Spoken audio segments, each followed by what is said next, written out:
ഇന്ന് നമ്മൾ സംസാരിക്കുന്നത് നമ്മളെ പലപ്പോഴും പിന്നോട്ട് വലിക്കുന്ന ഒരു സ്വഭാവത്തെക്കുറിച്ചാണ്. പെർഫെക്ഷനിസം അഥവാ എല്ലാം പൂർണ്ണമാകണമെന്ന നിർബന്ധ ബുദ്ധി. ഞാനൊരു പെർഫെക്ഷനിസ്റ്റ് ആണ് എന്ന് പറയുന്നത് പലർക്കും അഭിമാനമാണ്. എല്ലാം കൃത്യമായിരിക്കണം, തെറ്റുകൾ ഉണ്ടാകരുത് എന്നൊക്കെ ചിന്തിക്കുന്നത് നല്ലതാണ്. പക്ഷേ ഈ പൂർണ്ണത തേടിയുള്ള യാത്ര പലപ്പോഴും പുരോഗതിയുടെ ഏറ്റവും വലിയ ശത്രുവായി മാറുന്നുണ്ട്. ഒരു കാര്യം തുടങ്ങുന്നതിന് മുൻപ് ഞാൻ ഇനിയും തയ്യാറായിട്ടില്ല, ഇനിയും പ്ലാൻ ചെയ്യാനുണ്ട് എന്ന് പറഞ്ഞ് നിങ്ങൾ അത് മാറ്റിവെക്കാറുണ്ടോ?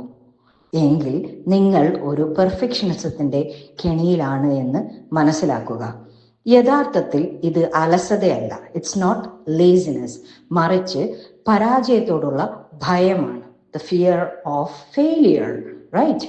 തെറ്റ് പറ്റിയാൽ മറ്റുള്ളവർ എന്ത് വിചാരിക്കുമെന്ന ആശങ്കയാണ്, ആങ്സൈറ്റിയാണ് നമ്മളെ തടയുന്നത്. എന്നാൽ ഓർക്കുക, പിഴവുകൾ അല്ലാതെ ഒന്നും പഠിക്കാനാവില്ല. ആക്ഷൻ ആണ് യഥാർത്ഥ അധ്യാപകൻ. നിങ്ങൾ ഒരു കാര്യം ചെയ്യാൻ ഇറങ്ങിത്തിരിക്കുമ്പോൾ മാത്രമേ അതിലെ ബുദ്ധിമുട്ടുകളും സാധ്യതകളും മനസ്സിലാകൂ. നിങ്ങളുടെ ആദ്യ ശ്രമം ഒരിക്കലും പൂർണ്ണമായിരിക്കില്ല, പക്ഷേ ആ ശ്രമമാണ് തുടർച്ചയ്ക്ക് വഴിയൊരുക്കുന്നത്.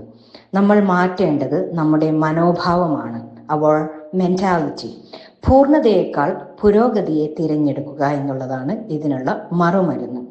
ഇന്നലത്തേക്കാൾ 1% ഇന്ന് മെച്ചപ്പെടാൻ കഴിഞ്ഞു എന്ന് മാത്രം നോക്കുക. ജീവിതം ഒരു പുസ്തകം എഴുതുന്നത് പോലെയാണ്. ആദ്യത്തെ വരി തന്നെ മികച്ചതാകണമെന്ന് വാശി പിടിച്ചാൽ ആ പുസ്തകം ഒരിക്കലും എഴുതപ്പെടില്ല. എഴുതി തുടങ്ങുക, തെറ്റുകൾ വരുത്തുക, അത് തിരുത്തി മുന്നോട്ട് പോവുക. നിങ്ങളുടെ വളർച്ചയ്ക്കും തടസ്സം നിൽക്കുന്ന ഇത്തരം മനോഭാവങ്ങൾ നിങ്ങളുടെ തന്നെ ഉയർന്ന പ്രതീക്ഷകളാകരുത്. പിഴവുകളെ ശത്രുവായി കാണാതെ നിങ്ങളെ പഠിപ്പിക്കുന്ന അധ്യാപകരായി കാണുക. ഇന്ന് തന്നെ ആ മാറ്റിവെച്ച കാര്യം തുടങ്ങുക. Thank you.